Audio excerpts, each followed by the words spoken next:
Tässä on noissa uusissa kopukka-kumiveneissä käytetty vedenpoistoventtiili, mikä on tuolla perämoottori alalaidassa kiinni. Ja tästä on irrotettuna 4 ruuvia, niin minä näytän tämän toiminnan vähän paremmin sitten. Eli irrotetaanpa tuo. Eli siinä on tämä on se sulkuventtiili. Ja se vetää tuohon stoppariin asti ja kiinni sitten.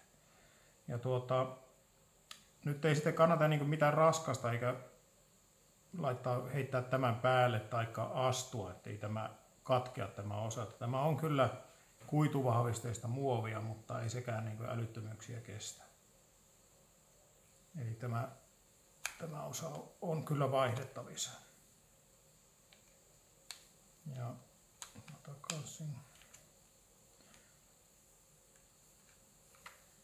Ja tämä näkyy ulospäin ja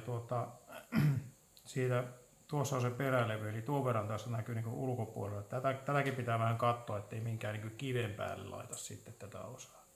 Mutta tämäkin osa on tietysti vaihdettavista, koska tällä tavalla se pannaan kiinni siihen porattuun reikään ja tämä on se ulkopuolen osa.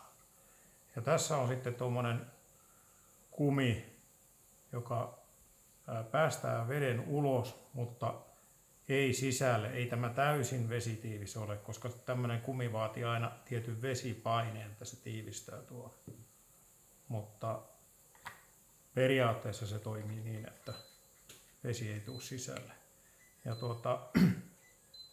yleisesti ottaen tämä kannattaa varmaan pitää kiinni, mutta jos jossakin koskessa, niin tämä voi aukaista tämän venttiilin, niin suuri osa vedestä menee ulos. Tosin kopukka kelluu aivan hyvin, vaikka se täyttyisi kokonaan vedelläkin, että siitä ei ole sinänsä mitään vaaraa.